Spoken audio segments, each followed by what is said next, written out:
for another chapter of One Piece after another break, which, definitely felt like a long one, but it was, just a regular break.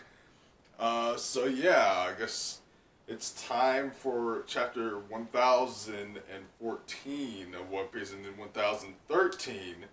We had quite a lot going on with, the Nami Big Mom situation, especially centered around Zeus, who apparently no one believes is actually dead. I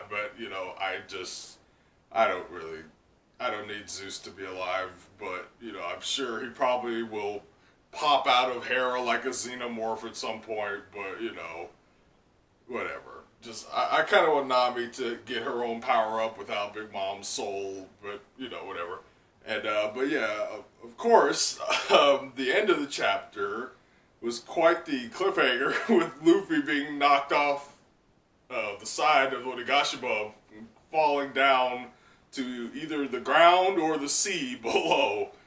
So, but yeah, maybe we'll follow up on some of those. But from the title of this chapter, A Lifelong Ham Actor, I'm guessing it's gonna have something to do with Kanjuro and Kinemon and that whole situation. So that would be cool to maybe we'll finally finish off Kanjuro once and for all. Maybe Kiku will finally get the job done. But yeah, but first, let's start with this really cool cover page of Law sitting with the cool Hunter shirt. Maybe he's a fan of Hunter x Hunter. But yeah, it looks like he's kind of sitting cross-legged, and there's this painting of a tiger behind him, and the tiger is coming out. So maybe this is painted by Kanjuro, who's probably going to be a big part of this chapter. So yeah, the tiger's coming out and kind of creeping on Law from behind, It doesn't really look like a menacing tiger. It just kind of looks like a hey, buddy. But yeah, Law is just looking very annoyed, and he's scratching his head or something, and there's a little something written on this little mat sitting next to him, how to catch a Byobu tiger. So yeah, the request is by Takashi, Law gathering his wits in front of a Byobu folding screen depicting a tiger. Okay, so I guess this is a Byobu folding screen, whatever that is. And so yeah, the tiger is coming out of it. Oh, I see. There's some meat. It's like a plate full of meat next to Law, kind of behind him, and that's what the tiger is going for. Oh, some meat.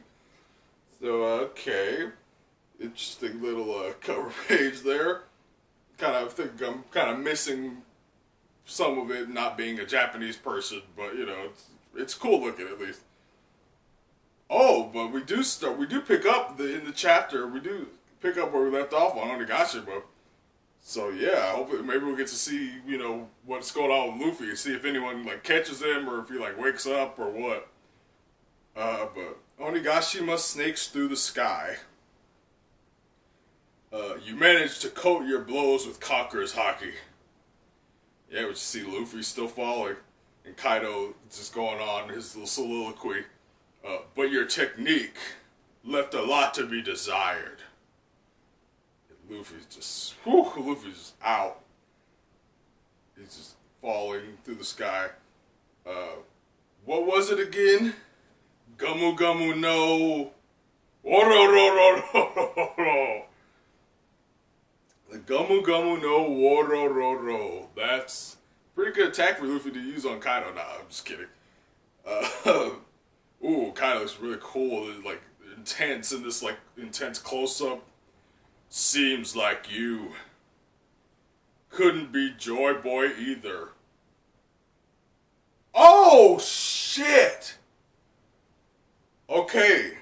So one thing is obviously Kaido mentioning Joy Boy referring to Luffy. That's crazy, but Luffy they actually are still over the sea. And Luffy actually fell into the freaking ocean. There's a splash as he just falls right into the sea. Okay. Well, yeah, I didn't see that coming. I thought someone was gonna end up catching him. But I did hear this one theory of maybe Luffy would, if he does fall into the ocean, he would get saved by the Heart Pirates, like in the Polar Tang, like that they because they're still like they're still out in the ocean. I think they actually come into Onigashima. They're like just kind of hanging around the sea. So I'm guessing they're the ones that are gonna save Luffy, but I don't know. We'll see that. I did not think he'd actually end up landing in the water. Oh, it looks like Kaido's getting a call.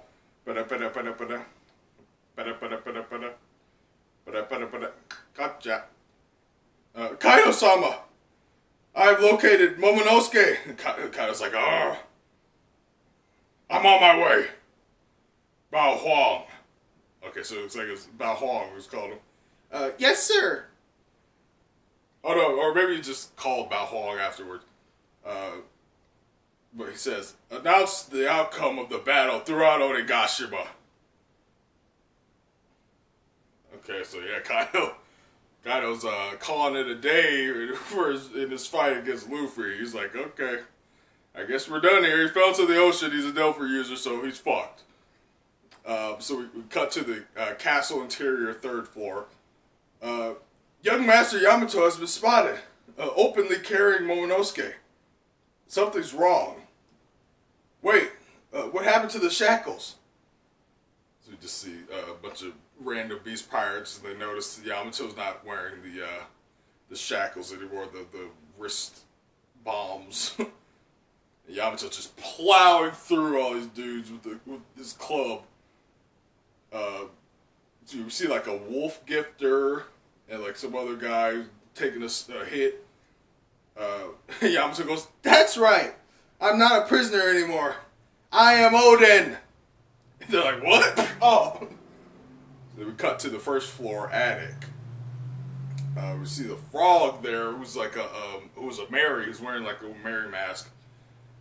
Ribbit. So it's Shinobu and Momonosuke. Oh wait, hold up. Going back to the Yamato thing, that's funny how they they said young Master Yamato has been spotted openly carrying Momonosuke, and you do see the little decoy that Yamato had like a couple chapters ago, like, here, this is you, Momo. And so I guess they're actually falling for it, like they're falling for this little paper doll, or not paper doll, but like this little Momonosuke doll as being actually Momonosuke, so the decoy actually worked. Man, the Beast Pirates are stupid. But anyway, yeah, let's cut back to the real Momonosuke. He goes, Shinobu. And Shinobu goes, yes? It seems, and he's still reading his father's journal, it seems I cannot afford to die. And Shinobu goes, what are you saying? Of course you can't. Oh, when Momo starts getting a headache. Ah! What is this? Who are you? Shinobu's like, huh? What now? And we cut away again. So apparently Momo's spider sense is tingling or something. He's getting a pretty bad headache with this voice of all things. It's getting triggered.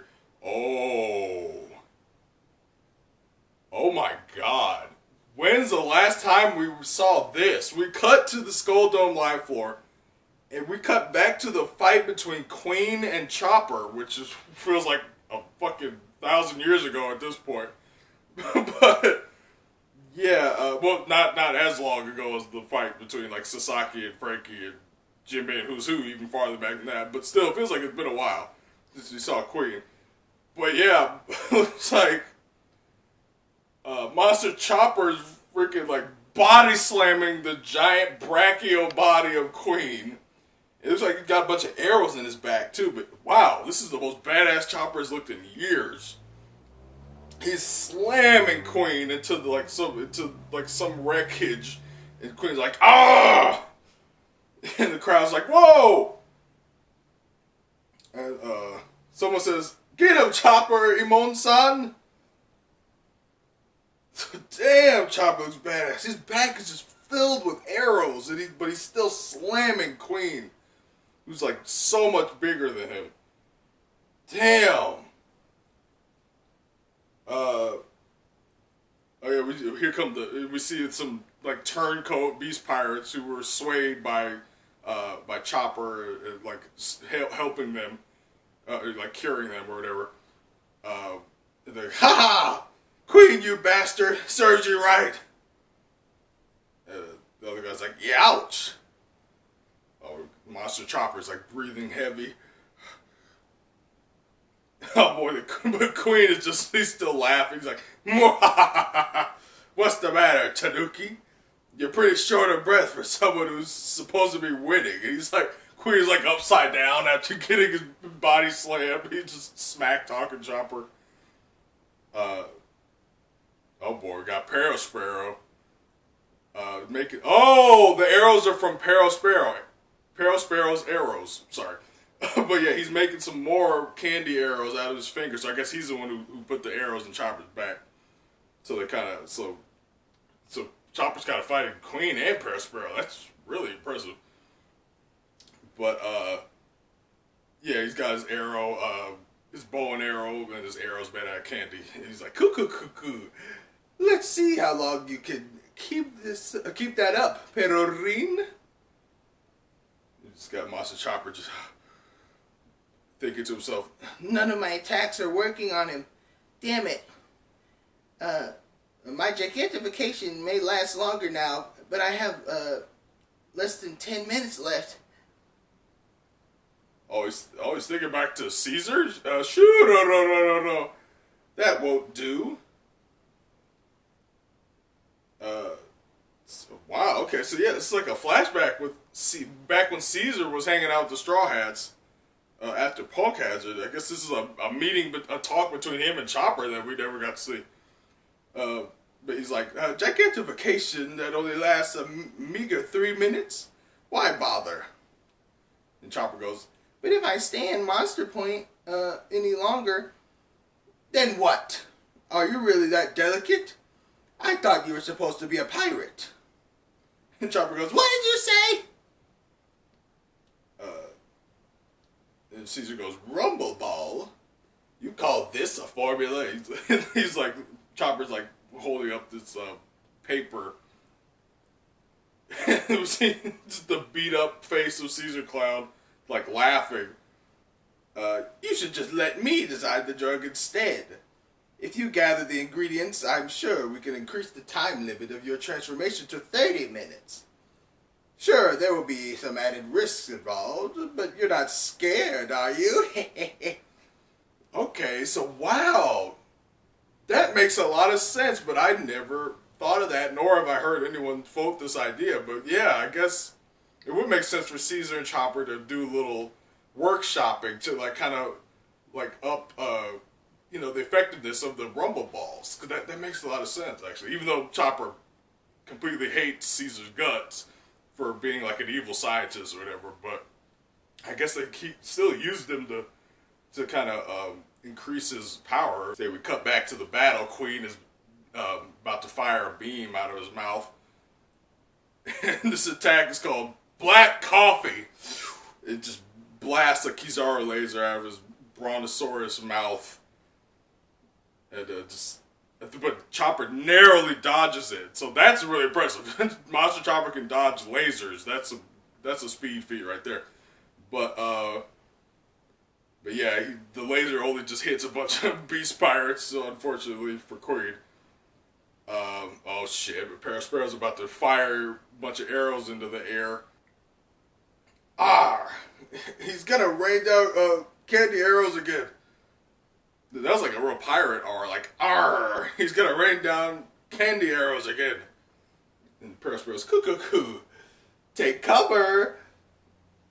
Oh, we see Bao Huang drop down into the fray. She's talking over the comms. Mary's scatter mode. We just see a cat Mary, we see a man, like a beast pirate Mary too, who's wearing a paper mask. And we see like a gecko one that's like crawling up a beam. And they all just like take those. Oh, we get a double page. A very chaotic double page with a lot of dialogue. Bao Huang goes, We have news for everyone on Onigashima. A battle result. Straw Hat Luffy, the rebel with the highest bounty, has been defeated. oh, and then right then, Queen extends, he does the neck extend thing that he did a while ago. Like, he extends his Brachiosaurus neck and just chomps on Chopper's shoulder. Like, ah! And someone goes, Luffy Taro-san! And Chopper goes, What? Luffy, that's impossible. and we see Marco go, Straw Hat. Oh, there's Frankie. Finally, we get to see him again, just for one panel. What was that? Bao Huang continues the announcement. After Straw Hat Luffy was slaughtered by Kaido-sama, his corpse was dropped to the darkest depths of the night sea. Yes. I want to see Jinbei and Who's Who. Here they are. And so Who's back in his human form. He's just like kicking Jinbei with this like karate kick. Or just give him a bunch of kicks, I guess. Just like karate versus fisherman karate. But yeah, so that's cool. At least we checked up on Frankie and Jinbei. I wanted to see more of their fights, but at least we see them for like one panel each. Yeah, oh shit. We just cut to Luffy just sinking more and more into the water. But she continues. The Kozuki Samurai and your captain have failed. Who wants to be next? Any of you have what it takes? Kaido-sama is on his way to oversee cleanup. But he is willing to graciously accept your surrender. But yeah, so we see, also we cut to Yatape and Hyogoro. They say, Kinemon and the others too? Yeah, then we see Kaido in his dragon form kind of like swooping down. Yeah, he's still coming. He's not there yet. He's still coming. He's flying down from the top of Onigashima. But yeah, he's in his dragon form. Then we cut to Law looking like, oh shit. Oh yeah, Kaido, when Kaido's flying down, he goes, Lin made this massive hole. Okay, so he found the hole that Big Mom made with Hera. So yeah, he's gonna go right in there, I guess.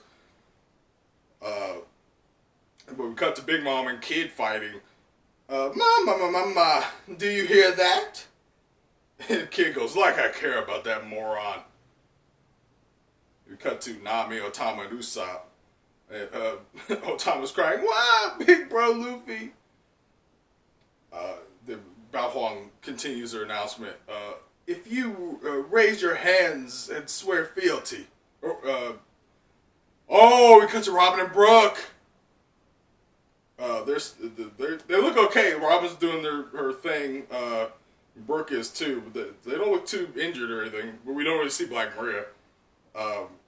Your life will be spared, and you will be welcomed into the fold. And then we cut to Zoro and Sanji, who both go, screw that! So I guess Zoro woke up. Although his eyes are still closed, maybe I guess maybe he's still unconscious, but he still says, screw that. And then, here he is. Finally, we get Kanjuro. We cut to the first floor passage leading up to the attic. And Bao Huang continues. It is a high time Wano submitted. You are fighting a losing battle. We just see Kanjuro standing there waiting with this creepy smile. The victor has already been decided. Straw Hat Luffy has... We see, Kinemon and Kiku found Momo. And Shinobu's like, oh, where'd they come from? They're like, Momonosuke-sama! This is one of those Marys, right? If it's here, that means this is bad. Momonosuke-sama! Momonosuke-sama! So I guess Momo passed out from this headache. I know he's still conscious, but he's still reeling from the headache. Momonosuke-sama, what happened? And Mom was like, Kinemon, you have to tell everyone. And Shinobu goes, we need to deal with that frog. Oh my god. Are you fucking serious, Kanjuro? You see Kozuki Oden once again come up like, hey, Momonosuke, it's been too long. So he's really pulling this shit again, huh? But Shinobu falls for it. It can't be. Oden-sama. He goes, Shinobu, it's good to see you too. And Kiku's just like, enough already. And Mom was like, Father? And Kiku's like, it's not him. Kinemon just goes, cover your eyes, Lord Momonosuke. Stand back, Shinobu. He's a fraud! Mom was like, Father! Shinobu was like, what? So Kiku's rushing Oden. And she's like, she says, how dare you attempt to pull this sick farce again? And Oden goes, is something wrong, Kiku? You seem angry. And Kiku's kind of tearing up. After what you did to Ashura-san. You just see, we kind of have a little flashback of Ashura. Even the sharpest sword becomes dull when pointed at a friend. And fake Oden is like, what are you doing, Kiku? And Kiku goes, stop calling me that while wearing his face, Kanjuro. And Oden goes, you can't be serious. I took you and Izo in, remember? And just have a little flashback to Izo and Kiku as kids. Where are your parents? Wow, Kiku's actually like getting emotional. Like, is she really gonna let this like stop her again? Like she's holding her sword. Oh, come on! What the fuck? So Kiku has this moment of hesitation. Even though she knows full well that this is not really Oden. And then the fake Oden runs her through, just like he did with Ashura Doji. That's lame. And so Oden goes, how could you raise a sword against me? Just runs her through. That is so lame, Oda. Why would you do Kiku like this? That sucks. She knows full well that this is not really Oden. And she still had that moment of hesitation. That is so lazy. Oh my god. No way. Do not let Kiku go out like this. That sucks. Sorry. Shinobu's obviously shocked. Kinemon's like, ah! Yeah, oh my god, Kiku's just crying.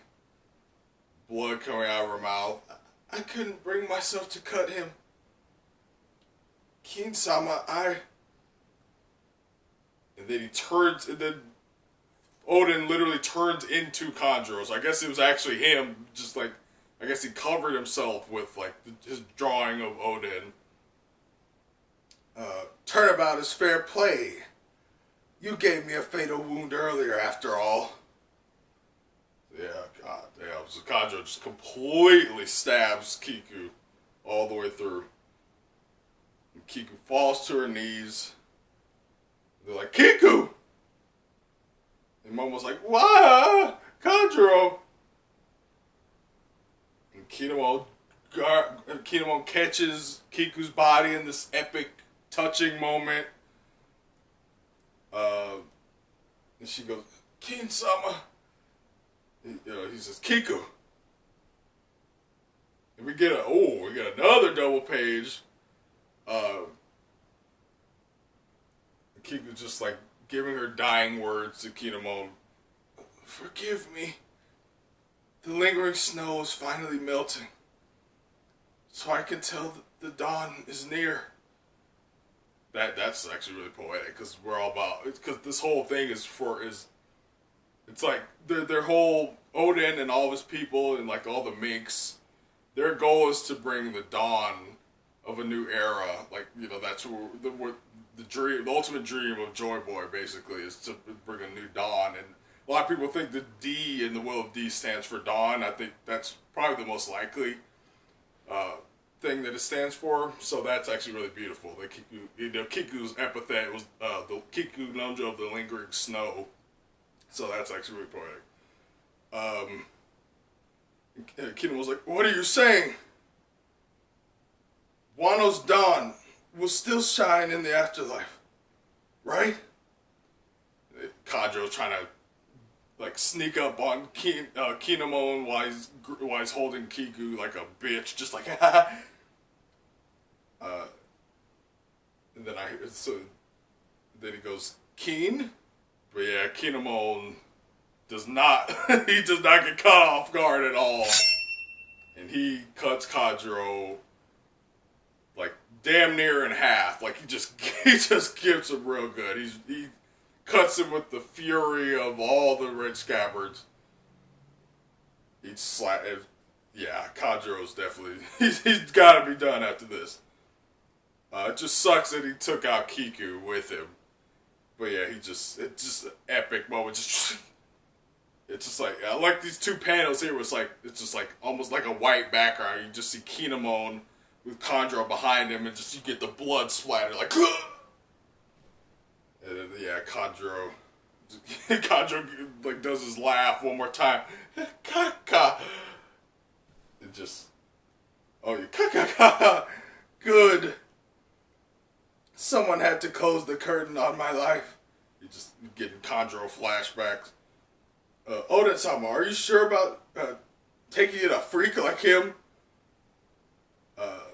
What? You just see him like Kinemon and Kanjuro like laughing together.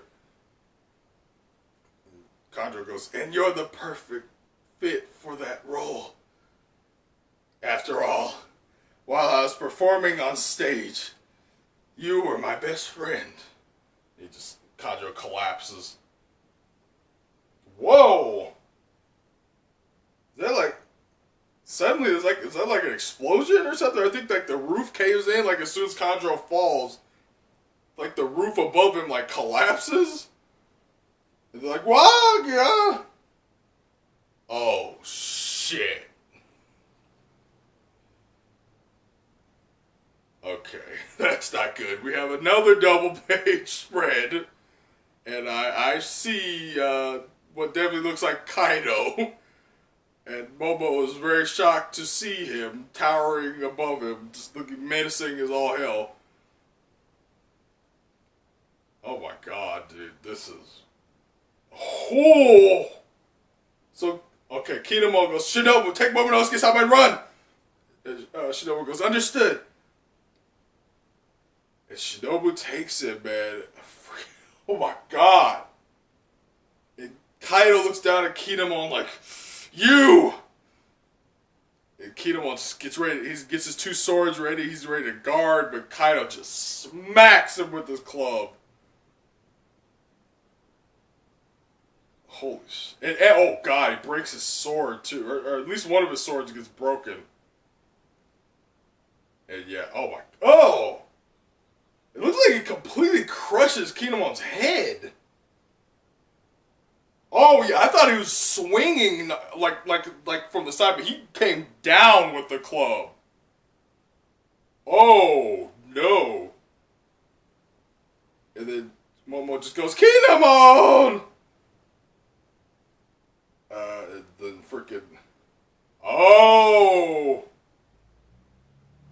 We see Onigashima is finally making it to the mainland. Yeah, Onigashima looks over the sky. Oh, sorry. Onigashima looms over the skies of mainland Wano, and it goes moment by moment. No break next week. So yeah. Whew. Okay, that chapter was well, this chapter and the previous chapter, pretty much Oda is dedicating like 100% of the time to basically showing that the Straw Hats and the Scabbards are very much screwed right now. Like, this is the all is lost moment. Like, goddamn. that this is definitely the darkest moment before the dawn, I think. Luffy was literally defeated. He's sinking into the ocean. So that basically means that the Heart Pirates they have to be the one to rescue Luffy, obviously, because I don't really know who else.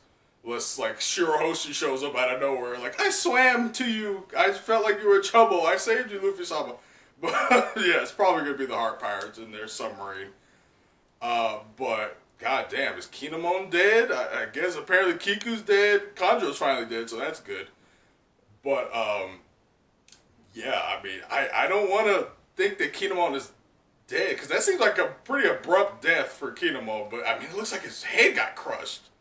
So like, how does he survive that? But I don't know. But I wanted to see Kinemon reunite with his wife Sudu when this is all over. But apparently, from what we're supposed to believe, she's dead too. Like, she died when they burned down Nokoburi Town. But I doubt that. But yeah, that'd be really sad if one or both of them died. That would kind of suck. But I don't know, man. It's just looking bad. It's looking bad right now, all around. It's looking bad. Luffy's defeated. Zoro is injured, like completely injured. Sanji's okay. Frankie, Robin, Brooke, Nami, and Usopp, they're all okay. For now, they seem to be okay. Jinbei's doing good, I guess, but they're all still fighting. This is far from over. And man, the Scabbards, dude, like they're dropping like flies. Now Ashura, Doji, and Kiku are gone. Kinemon might be gone. So yeah, that's. But yeah, that's all I can say right now. But yikes! I wonder what exactly is going to be the turning point for all this. Because it's coming. We're gonna get that. But man, that sucked that Onigashima was so close to Wano, and yet it wasn't quite close enough, because Luffy still ended up falling in the ocean. But he'll be alright, he'll be fine, he's the main character. But yeah, that's chapter 1014. This is Parasat Jutsu, signing out.